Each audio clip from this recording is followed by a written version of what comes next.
growing up, I didn't know a single person that didn't drink. Yeah. They're sober curious. They don't need to go out and get drunk. Yeah. One beer is actually enough to take me over the limit. I want to see a section, a zero proof section on drink menus, not under the soft drink section. I genuinely unlocked so much potential when I stopped, and I stopped thinking about it, stopped worrying about it. It's good. The world's changing.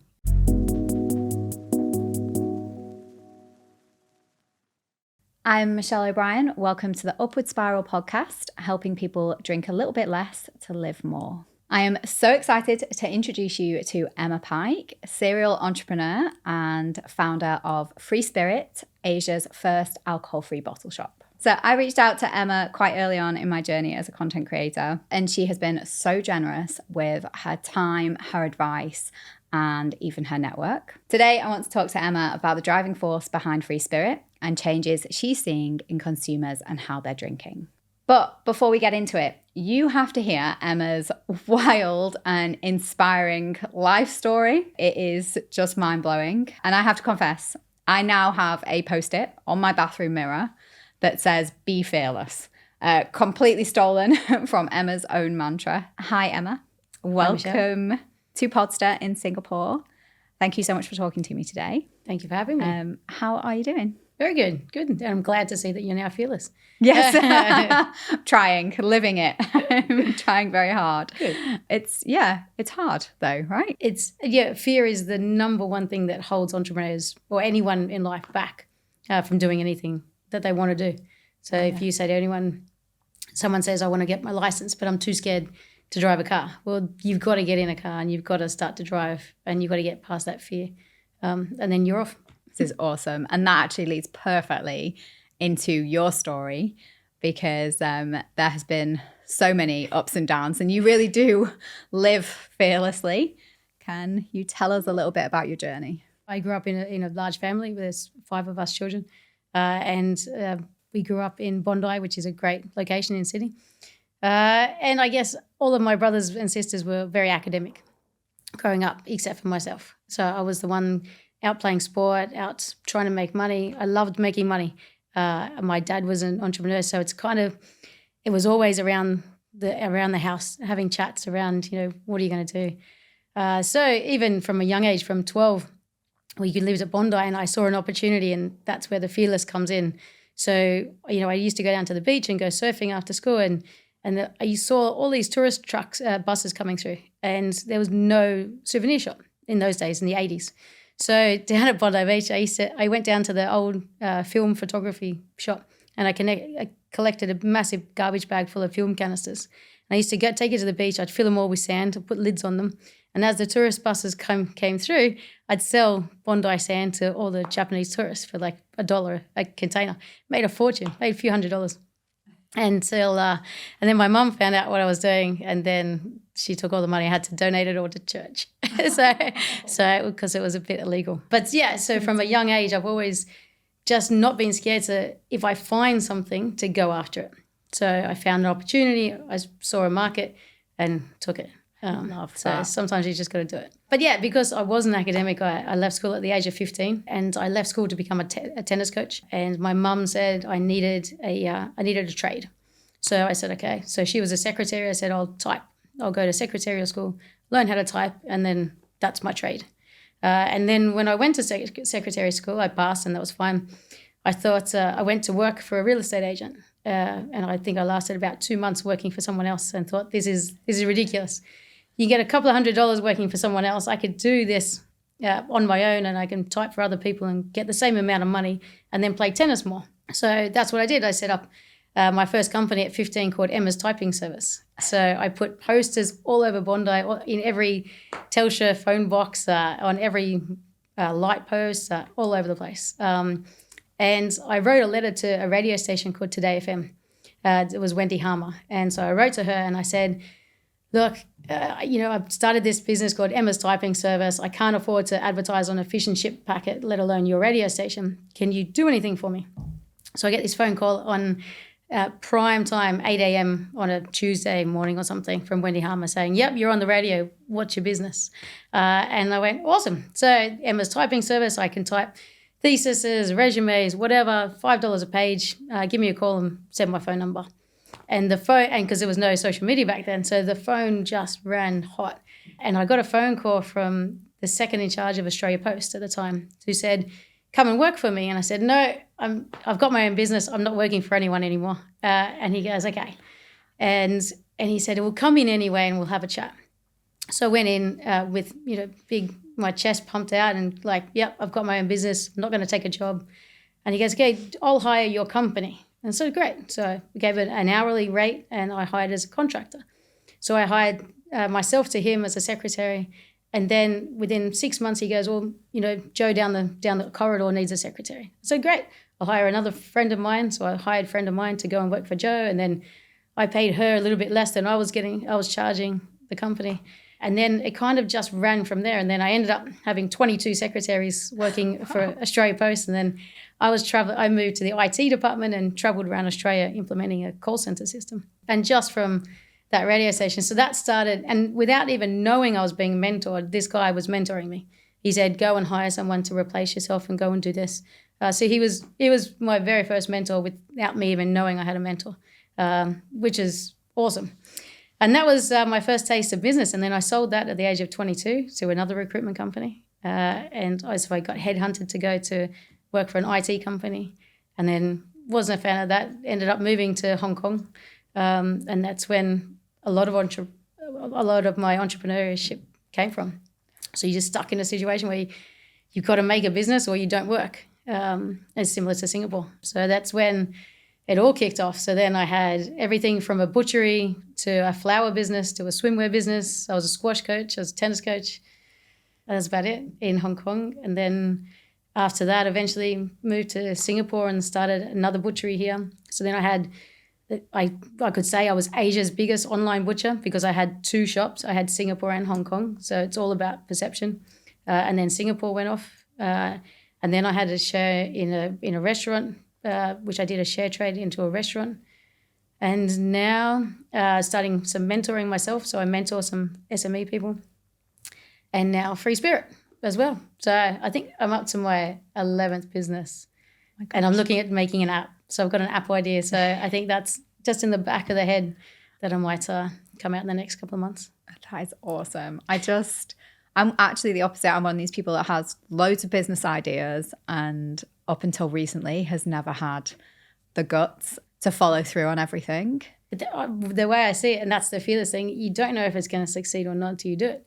So if you've got the idea, sit down with someone. So I do like a brainstorming session with people. Like we've sat down, like, why don't you do this? Why don't you do that? And then you either fall in love or you don't. But I think whatever you do and whatever idea you have, to use that fearlessness, you have to be passionate about it. Yeah. You have to have a love for it. Otherwise, if you're got an idea for a tree, planting trees, and that's great. But are you passionate about trees or do you hate being in the sun? So, you've got to love what you do. Otherwise, it's not going to work. Of the 11, which were wildly successful and which went wrong maybe? The butchery, farmers market. So farmers market's definitely my most successful because I built it. All of my companies are grassroots. So I've never taken investments.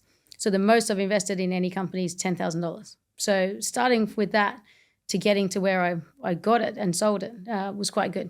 So farmers market was definitely my most successful. Free Spirit's probably coming in second. But I had some fails. Like I started a flower business where a friend of mine and I found this bag where you can hold flowers like a briefcase. So when you go to a graduation where people give you a bunch of flowers and you're stuck holding this bunch of flowers. So we had this bag where you can put it in and it had a handle and stuff so you can walk around with it and pass it to someone and it was easy. But that never got off the ground. But that was a good idea, but it was a good idea, but we were too busy at the time to do anything with it. So that failed. The restaurant in Singapore failed. I did a share trade into that and was just with a business partner that didn't work.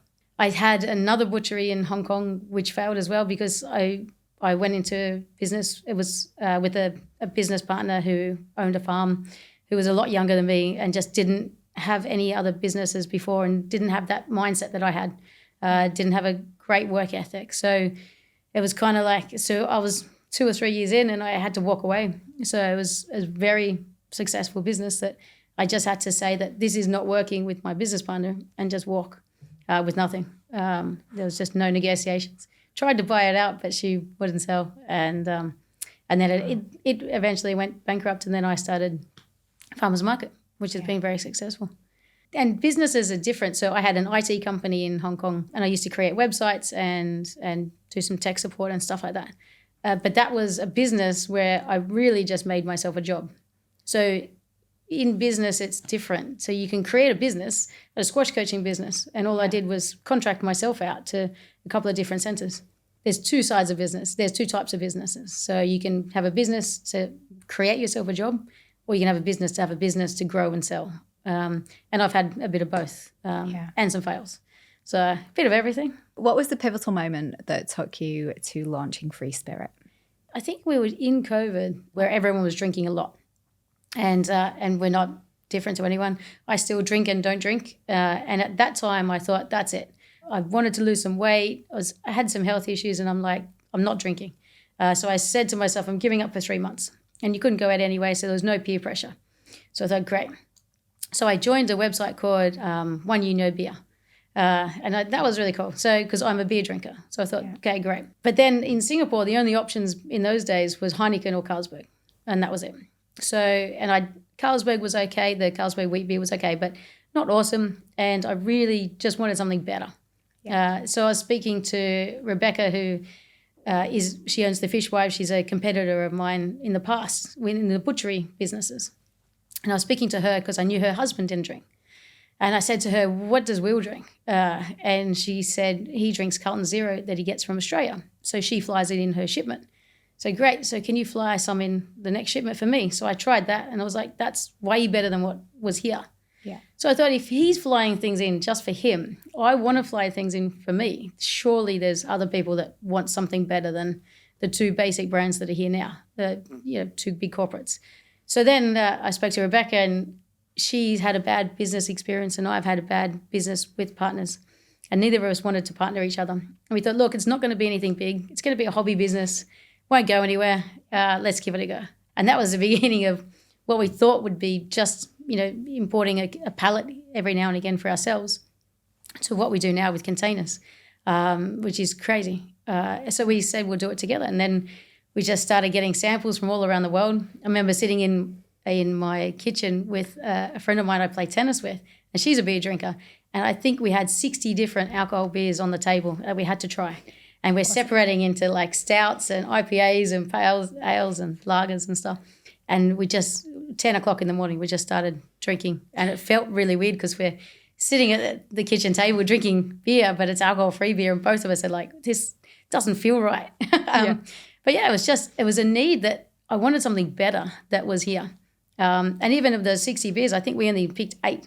So we tried to, in the beginning and even now, we're trying to eliminate even the bad ones that are out there now, because there is still bad alcohol-free out there. Yeah. There is still people making alcohol-free wine from just sugar and water. And that's not what we want. So we want something that tastes like alcohol, because you drink alcohol on and off. Yeah. And that was it. So I did 3 months alcohol-free, and then I continued kind of going half-half and have ever since. And don't like the feeling of getting smashed anymore. And I'm nearly got a late 40s. So, it's not good for me. Yeah. It's not good for anyone. Very similar to my experience. I gradually stopped drinking over kind of a period of 6, 7, 8 years. But pregnancies and kids, that'll do that to you anyway. But even just 1 or 2 drinks a week were making me feel less than, or just making me and giving those kind of mental and physical symptoms that I just was like, you know what, even 1 glass of wine is just not worth it. I want to get up and run 20K in the morning, and I can't do that with 1 glass of wine. I could feel my mouth is dry. I was losing patience with my kids, or I wasn't able to cope with the stress at work. I was actually quite emotional, like 1 or 2 glasses of wine the night before. If things got stressful, I wasn't able to cope. I was getting panicky. And it was almost like the less I drank, the worse the symptoms, or the clearer those kind of reactions became. That fuzziness that you wake up in the morning, you're like, oh, I don't want to go to work. Yeah. Whereas if you don't drink, you get up and you're like, let's go. Let's go, exactly. Yeah. But it took me so long to finally quit because I didn't want to miss out. Yeah. I didn't want to let people down. And I know it sounds really crazy, but I don't know a single person in my life who didn't drink. Yep. You know, and my parents love a drink, my family, my friends. It's how we bond, it's how we connect, it's how we catch up, it's how we celebrate, it's how we commiserate. And, you know, so many times in the past when I'd chosen not to drink, I'd been called boring or, you know, don't be so boring. And I felt like I was letting people down when I didn't drink, and which is just absolutely crazy, right? And it's common. I mean, I was lucky I did mine in COVID, but even now if I'm not drinking going out, I'll avoid going out sometimes, where you shouldn't avoid anything. You shouldn't have to feel like you can't go to a lunch because you're not drinking. Exactly. And I didn't want to miss out. I still love my friends and family. I still want to hang out with them. I still want to be part of those moments. I still wanted to feel included. And that is where alcohol-free alternatives played a massive role for me. Just being able to have a glass of wine and something that's sophisticated, that tastes like wine, looks like wine, but I'm just not getting any of those negative effects. And to feel part of the tribe, to sit with my friends and family and be in that moment and enjoy that moment. And unfortunately, it puts them at ease, you know, when they see that you've got a beer or a wine in your hand, whether it's alcoholic or not, it then makes them relax into their choices to drink or not to drink. But yeah, it was definitely been a trial and error on the alcohol-free alternatives. And like you were saying, that there is like some good and bad. There's been some absolute shockers. Yeah, I know. I've probably had them as well. Yeah, where you do just feel like you're drinking, you know, very sugary drinks, very, you know, wine that tastes like Ribena and beers that taste very watery and so on. But there has just been some unbelievable products, and that has just been a complete game changer. And it's now become even less about the alcohol, more about, I want to drink this drink because this drink is delicious. This drink tastes great and it makes me feel great afterwards as well. Yeah. And I think, and like, you said, in time, things have changed so much. So if you had an alcohol-free beer 10 years ago, it was probably really, really bad. There's probably only about 3 choices. Yeah. And more in Europe, but in Southeast Asia, not many at all. But now the choices are there, so that you can go for something that tastes good, not just an alcohol-free. Yeah. I mean, we've got a sangria, a drink called Altina Sangria, and it's awesome. Put in a glass of ice, put some fresh fruit in. Feels like, honestly, you're having a sangria. Yeah. And then you go to champagne, you go to beer, you go to gin, and everything's just getting better. Yeah. We've got one customer that said, when you were just talking about the FOMO kind of issue, one customer that said to us a couple of weeks ago, she said the naughty sparkling that we've got is great because her mum's got dementia, but her mum's a massive drinker in the past, but she can't drink because she's got dementia. So they peel the label off and they give it to her as if it's champagne. So she sits there pretending she's drunk on 2 bottles of champagne every day, and so it's filling that gap. Feels like it, looks like it, tastes like it, but she's not getting the alcohol. So for her health benefits, she's fine and she's happy as Larry.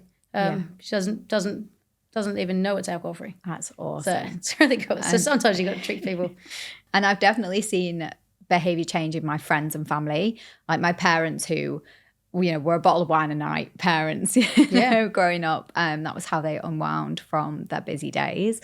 They've been drinking a lot more alcohol free. And when they come to stay and come to see us, they will, really enjoy the alcohol free alternatives. And it is so nice to see that my friends and family are now not only supportive of my choices not to drink, but also kind of jumping on the bandwagon, getting on board. And that's the trend that's happening. So even when I gave up, and I was a decent drinker because I played a lot of sport, grew up in Australia where it's compulsory to drink. So, if you're not drinking, it's like, what's wrong with you? Which is bad. It's a bad institution to be in. It shouldn't be looked at as a bad thing. But when I gave up, everyone's like, oh, you won't give up, blah, blah, blah. And that kind of spurred me on to do longer. But those people that were probably bagging me the most were the ones that have now converted a little bit over to alcohol-free as well. And then the ones that bag a lot are the ones that should drink alcohol-free, that probably drink too much. But it's so interesting that because I did something, my friends now don't see it as as kind of like a taboo kind of topic. Yeah. So we'll go to an event and someone will go, oh yeah, I've got your drop bear beers. I'm like, awesome. Yeah. No one cares if it's alcohol free. That's just they're socializing, they're having a drink. Yeah. It's not looked at as a bad thing these days. Yeah, exactly. I went on a boat party for a friend's 40th not long ago, and she bought me a bottle of the Big Kahuna. I think she got it from Free Spirit, the pineapple infused gin.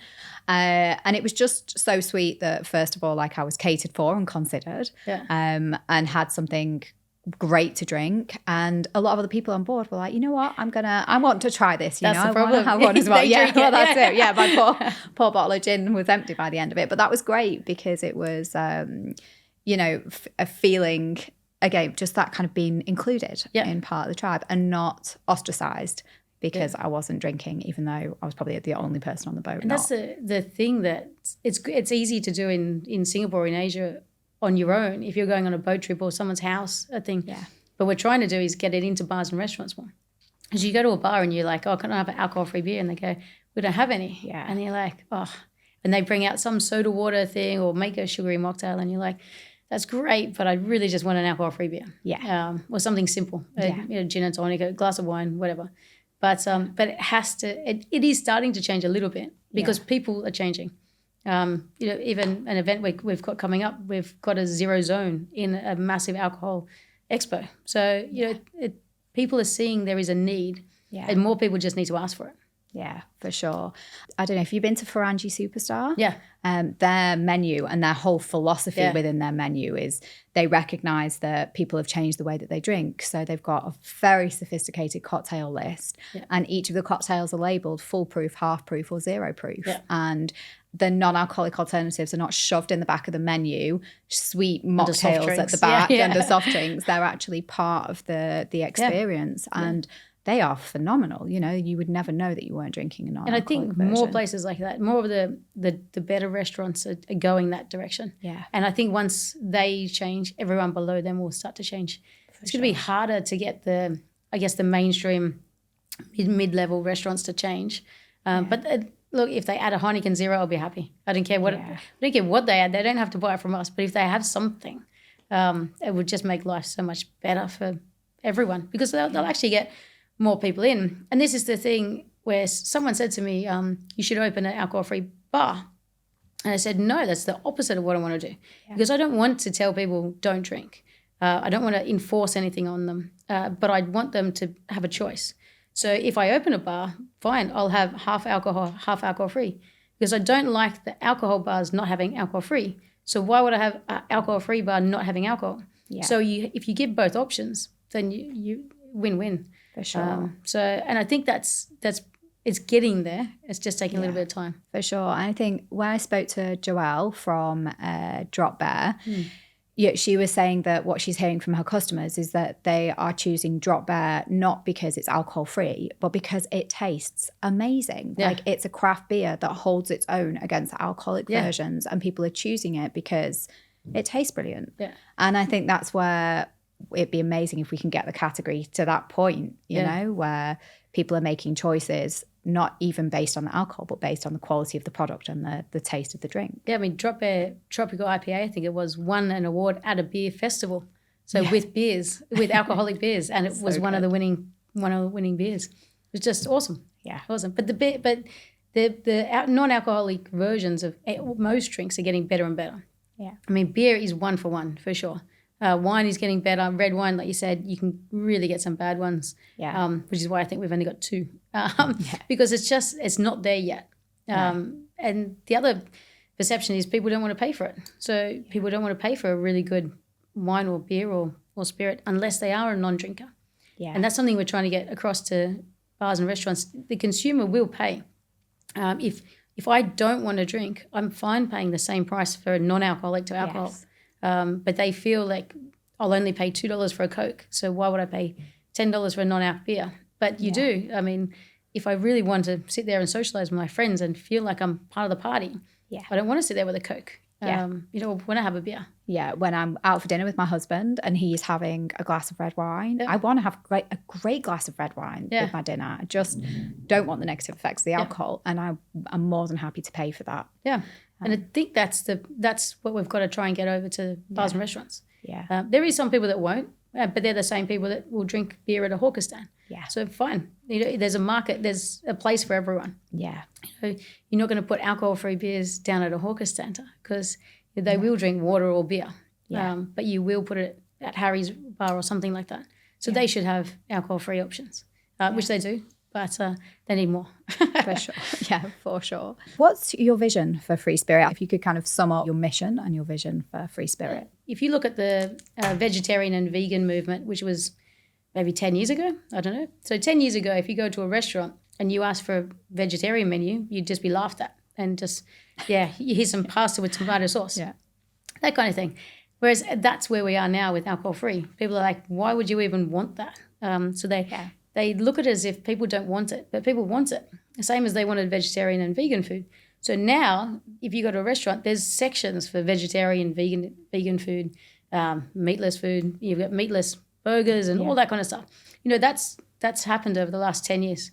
And I can see, and I want to see, alcohol-free do the same movement. I want to see a section, a zero proof section on drink menus, not under the soft drink section. I want to see people not having sugary mocktails, having cleaner mocktails, so less calorie mocktails. And this is something we're working with an expo at the moment, with a wine and cocktail expo. And I was speaking to one of the guys that is on a panel about what makes his mocktails better. And he goes, you can go to a generic bar and ask for a mocktail, and they'll just put sugar, and water, and then there you go. There's probably more calories than a Mars bar. Whereas at his restaurant, he's got a really good mocktail menu, and he makes it from non-sugary items, so natural ingredients. There's a big difference having a mocktail menu that's good for you and bad for you. So we're trying to, I guess, educate bars and restaurants about, having good options, not just not filling a space. So you're not going to put pasta and tomato sauce as your vegetarian option forever. That's changed. So that's now a massive list. One of the restaurants we work with, the Dempsey Project, they've got 52 vegetarian items. And I had to say to them, I said, well, you've taken on the vegetarian market, why not take on alcohol-free? So now they've got 3 alcohol-free options. So it's just explaining to people that it's a movement that's going to come. And I guess our mission, is to have every bar and restaurant have an alcohol-free item. Yeah. It's compulsory in Scandinavia. Every bar has to carry an alcohol-free item. I think an alcohol-free beer, if I'm not wrong. So it's law. So I didn't know that. Yeah. And that is awesome. It's really cool. I recently went down to Margaret River on holiday, and last time I went to Margaret River, I was drinking wine and obviously enjoyed all the vineyards. And this time I thought, it's been 4 years, and with it being kind of a region of all these incredible vineyards and breweries, but you have to drive to them all. Yep. So I was like, well, surely they're going to have some non-alcoholic alternatives for those people who are driving to the different breweries, vineyards, going and having those kind of days out. And it was quite limited. Yeah, there's not much at all. It really surprised me. I did speak to kind of a couple of the breweries, and I think it was CB Co. Yeah, so they were the only one that were de-alcoholizing their beer and had like an own brand alcohol-free option. All the others had a couple of maybe alcohol-free ginger beers or like 1 or 2 alcohol-free beers from brands that weren't based in Margaret River. But I was just surprised. I just thought that first of all, with it being Australia, and generally there's more kind of alcohol-free alternatives available there.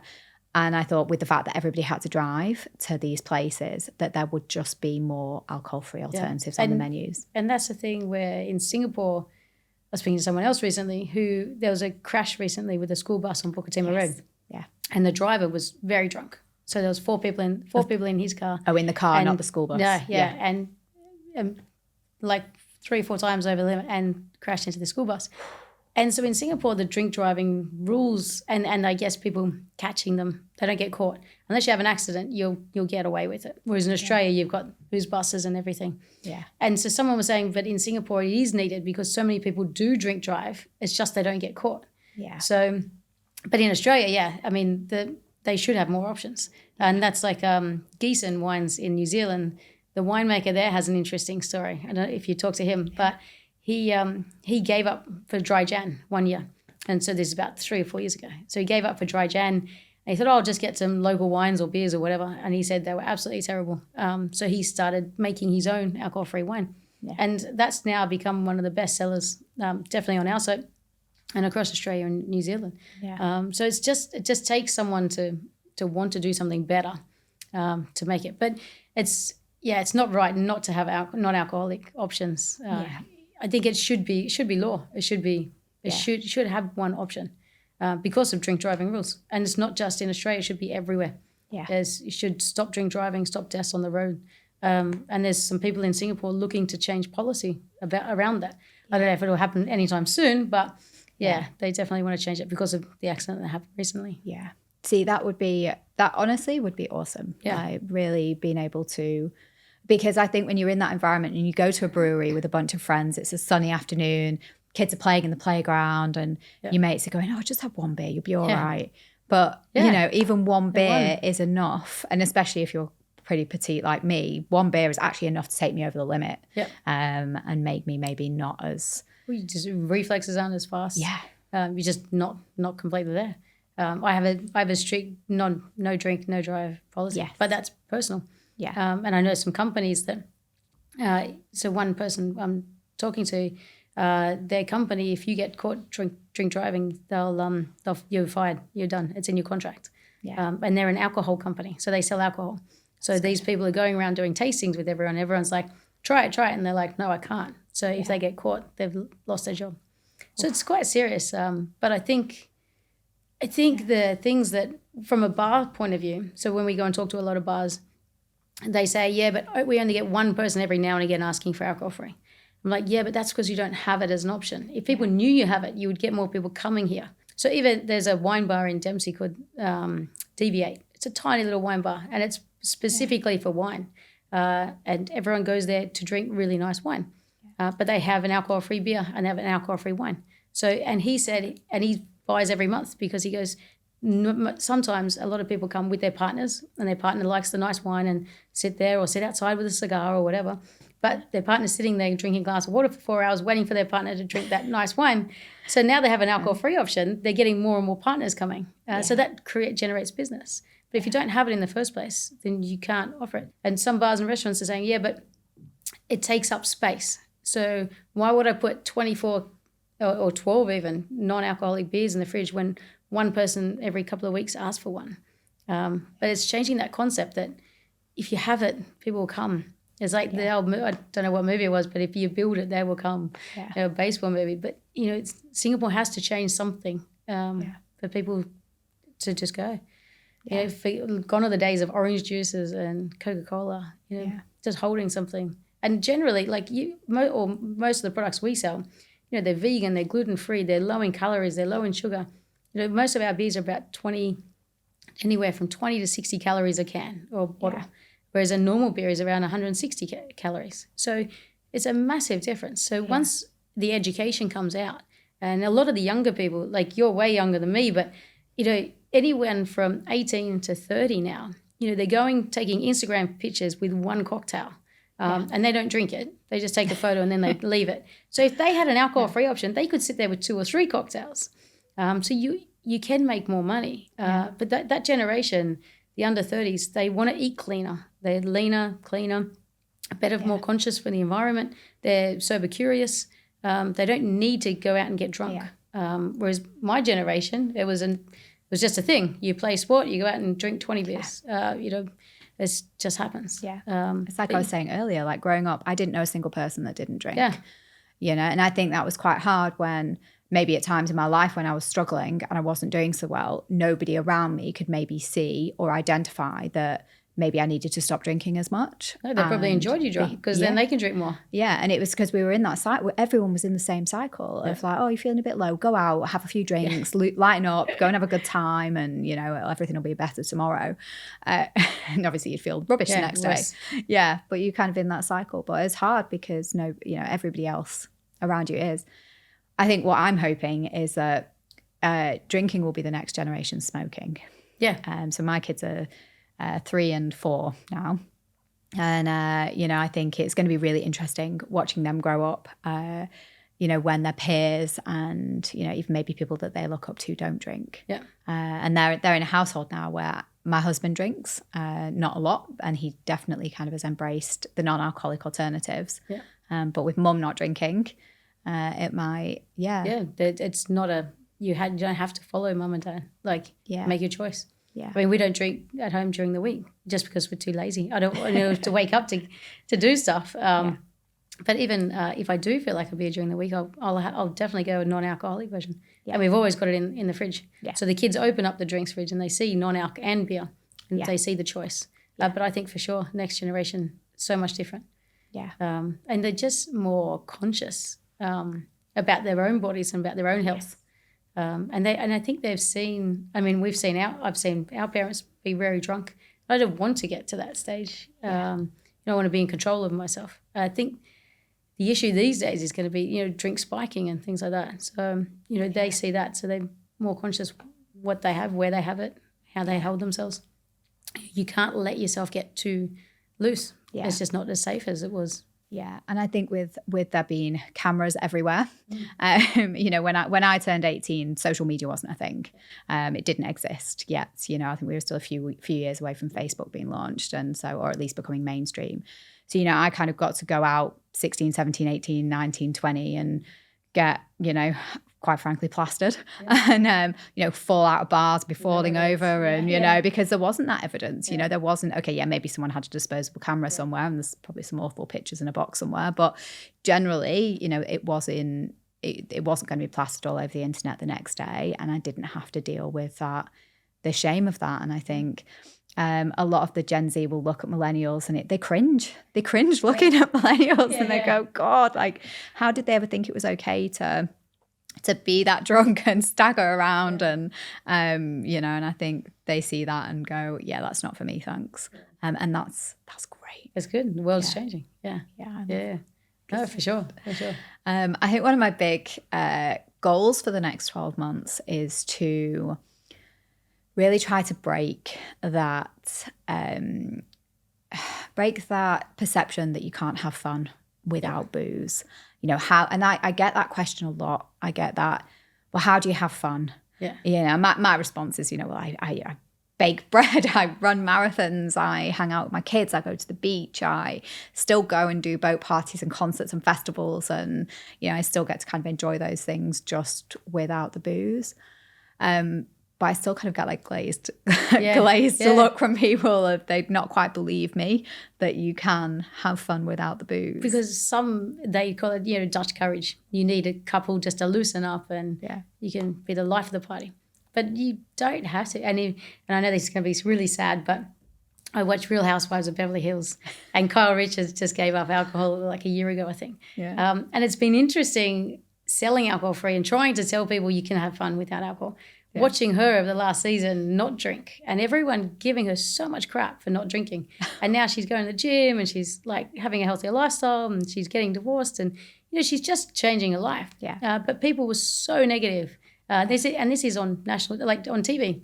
Yeah. So this lady is a celebrity getting pummeled. But you see so many more celebrities giving up as well, which is great. And because they're role models for other people to maybe say, if they're not drinking, maybe I don't have to drink as much. Yeah. But it's definitely, there's definitely a fear of missing out, like the FOMO issue. For sure. You know, sometimes, I mean, I can't dance. So if I go somewhere where there's dancing, I'm like, okay, I need a couple of beers to go in. Yeah. But, you know, in a different situation, I can go and watch a sporting event and not drink and everyone else does. I have no issue with that. Yeah. So I think it depends on your comfort zone and what you're comfortable with, but you can have fun without alcohol. And if you need to pretend you're drinking alcohol, have an alcohol-free beer. Pretend, and you'll actually what is it? Dopamines. It just acts as a placebo, right? Yeah, because the exact same happened to me. When it was my sister's last summer, it was my sister's bachelorette party. Yep. And we had a full weekend in Manchester, in our hometown. We went out to the gay village. My best friend's sister owns a club called New York. And they had this amazing kind of drag queen bingo and show. And, you know, it was kind of a real day into night thing. And I was the only one not drinking. And I'll be honest, I was pretty nervous. Like before I went, I was thinking, God, how am I going to get through this weekend of all these girls and the drinking? And I was drinking non-alcoholic alternatives, and all night in the bar I was drinking alcohol-free Becks, and I had the best time. Like I think I was in a safe environment. I wore my trainers. Top tip to anyone who is unsure, going out for the first time, don't wear your heels because your feet just hurt and it's all you can think about. Wear your trainers, be comfortable. I drank non-alcoholic alternatives. The music was just cheesy and fun and brilliant. Everyone around you was kind of having a good time. And I think that's, linked to being in that safe space as well. You're in an environment where you feel really comfortable. And I just danced all night. And I'm the same as you. I am not a graceful dancer. I'm not good at dancing, but I just was like, I don't care. I just sang my heart out and I had a great night. 3 a.m.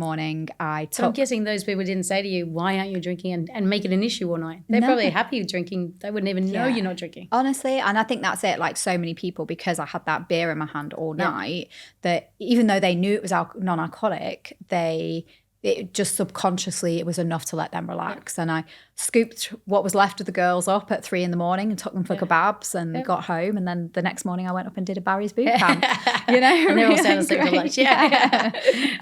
But every time you do an event like that, every time you hit kind of those milestones and you think, oh God, I don't know if I could do a festival without drinking, or I don't know if I could do a sporting event or a boat party or a bachelorette or a wedding. When you do it and you actually have a really great time, it feels amazing. But it just sets it in stone that you can do that long term. Yeah. And no one cares. Yeah. And the biggest thing when you don't drink alcohol is you think everyone else cares. Yeah. But they don't. No. No one cares. It's you that cares that they care, but they don't even care. So yeah, it's a whole new world. Yeah.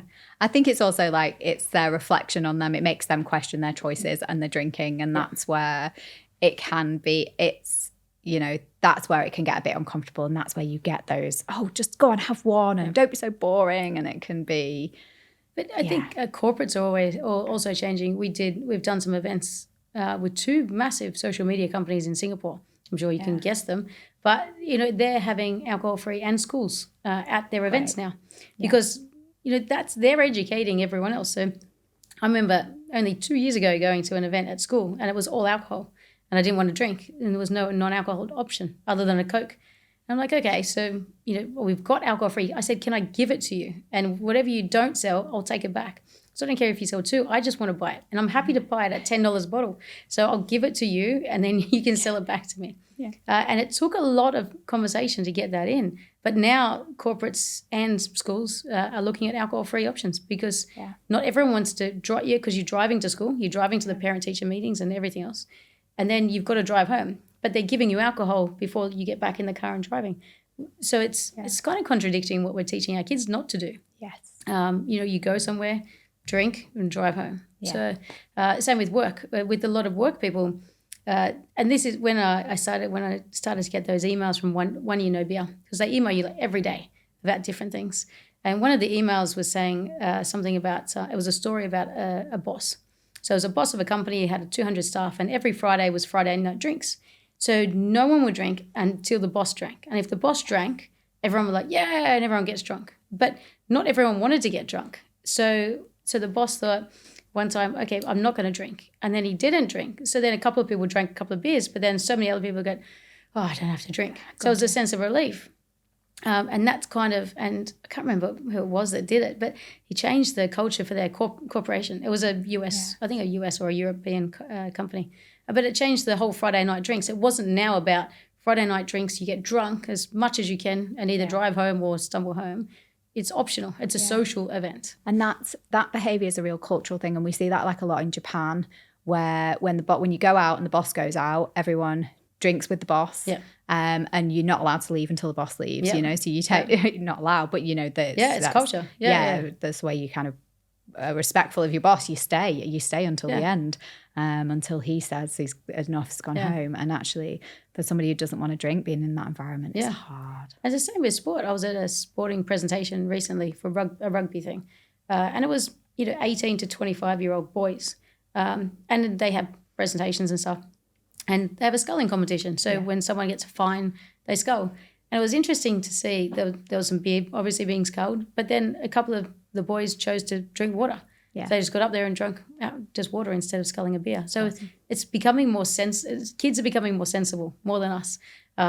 So they're not afraid to make a choice.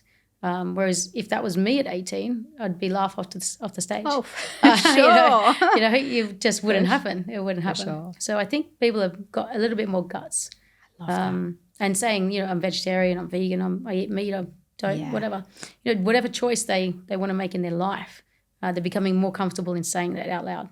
I love that, and that gives me so much hope for my kids. And this is rugby, so it's quite exactly. I lived with 5 rugby lads at university, and that was my first year. There was 2 girls in my apartment and 5 lads, which was fun. But yeah, I definitely got to kind of experience what that was like firsthand. Yeah, big drinkers. Yeah.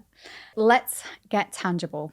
So for our listeners considering drinking less, what are some practical tips and resources that they can start doing today? Pretty big obvious one coming from our conversation today. I think looking at alternatives is by far the number one, especially if you've been a big drinker and you really want to start to make change, then you don't want to be too obvious. But I think also if you have been a big drinker or are a drinker that wants to cut down or cut completely, try to be honest with yourself. So when I gave up drinking, I put it on my Facebook page. I'm like, I'm not drinking for 3 months. So then I've got a sense of ownership.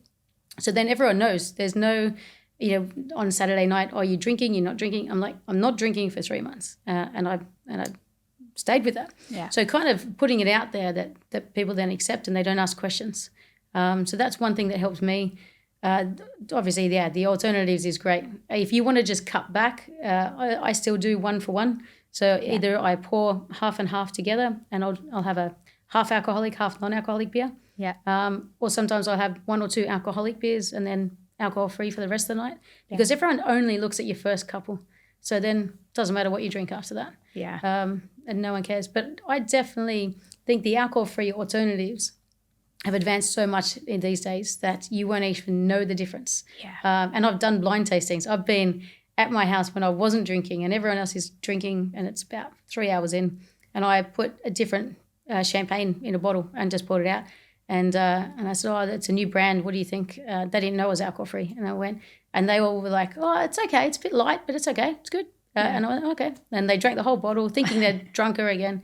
And I said, oh, it's alcohol-free. And they went, really? And they couldn't tell the difference. Yeah. So it's, the alcohol-free options are way better. Yeah, for sure. One of my tips is to actually, I get what you're saying about people are only looking at your first few drinks. Yeah. But actually I find that if you start with an alcohol-free alternative, you're unlikely to move off it. Yes. It's like if you decide you really don't want to drink that evening, just think about your first drink. Just make your first drink a non-alcoholic one. And it depends on you as a person. Yeah. I can give up after 2, but friends of mine can just, they can't. So they have to go alcohol-free the whole time. Yeah. So it depends on how you are as a drinker. Oh, yeah. I was one of those. If I was out, I was out. Okay. I almost didn't see the point of 1 glass of wine. I was like 10 glasses or, nothing. That's why I don't drink during the week. I don't see the point. If I want the taste, I'll have an alcohol-free. Yes. I don't want that headache. I don't want that fuzziness. I want to have a good night's sleep. For sure. And you feel like if you don't drink, there's a benefit. If you don't drink, you get more hours in the day. For sure. You're up early, you can go for the walk or the run, you can do your yoga or boot camp, whatever you want to do. Yeah. And you'll find you're more productive.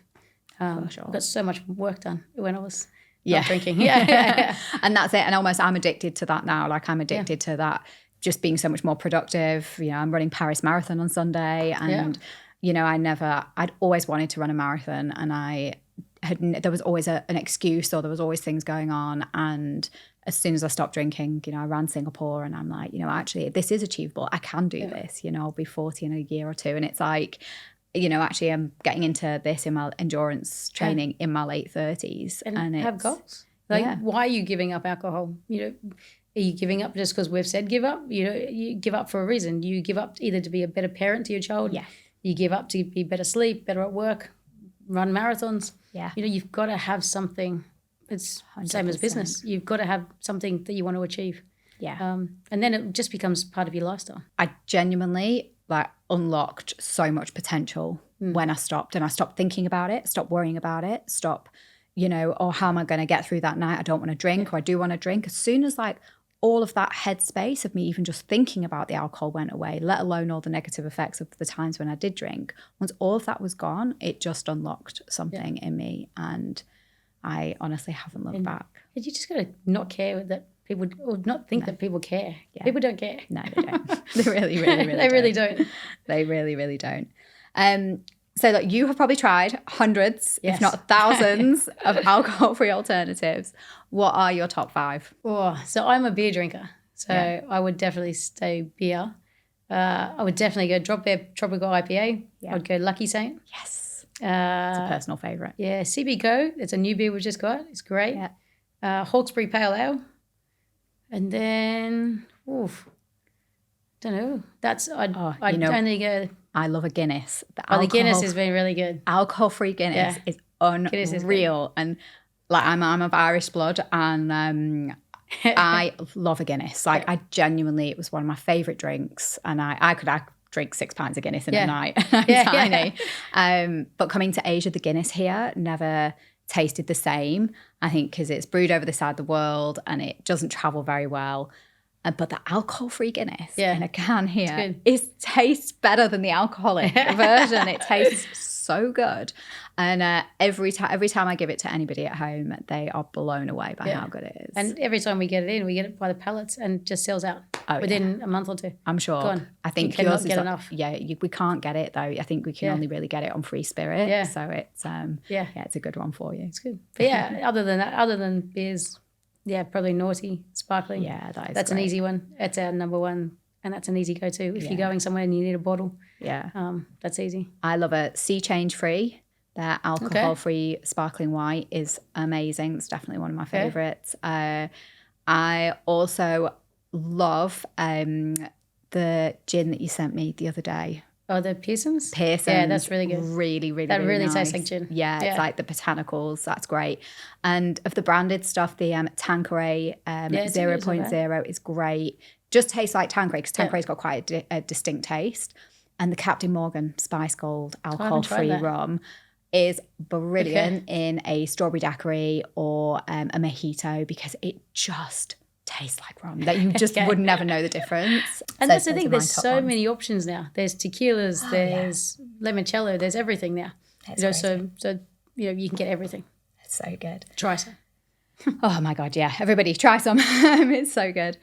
Look, thank you so much for your time today. I really enjoyed talking to you. I feel like we could have had a conversation for another 5 hours. So we'll definitely have to do this again sometime. Yeah. I just find the whole market and category really fascinating and it's exciting. Something that will grow. It is starting to grow. People are starting to talk more. So just need everyone to talk more about it, and then it'll go faster. One final question.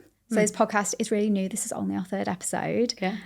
Who should we talk to next? Generally, I get this question. I was on a panel recently, which I saw you at. So I would say Natalie Dow. So Natalie Dow is a rock star. Her tag is Rockstar Arms. She's running 1,000 kilometers in 12 days. So across 3 countries. She's going to break Guinness World Records. She's doing it for charity. I'm very big on sport. I love sport. Yeah. And she's raising money for underprivileged girls in sport. So she's amazing. Gets up every day, runs 10, 20 Ks. Just a good person, does a lot for charity. She does a lot of radio, free speaking, very good supporter of health and wellness markets. Yeah. She rarely drinks, but just a really good person. Yeah. So I think definitely ask Natalie. I am hopefully going to see her in Paris on Sunday, running a marathon. And when she does her Thailand to Singapore run, I'm going to try and go and head up for a bit of a sprint and do a section with her. I think a few of us are going to try and go off as well. We're awesome. But we're going to get motorbikes. That's going to be on the bikes. I might try and run for a little bit, but then hop on the bike afterwards. Yeah. Okay, that is awesome. Natalie has been amazing, and she's already said she'll come and talk to me. Good. So that'll be great. Yeah. Thank you to all of our listeners. Right now, I'm trying to build a community of people who want to drink less and maybe just don't know where to start. So thank you so much for listening. If you like this episode, please comment. I'd love to hear from you, hear any thoughts, any ideas that you've got, anyone that we should talk to, that would be awesome. I will, of course, link below to Free Spirit. Anyone in Singapore, please check them out. They are just the best. And I'll also link to Emma's profile on LinkedIn as well. So you can reach out to Emma there. Thank you so much. Thanks for having me. I'll see you soon. Cheers. Thanks.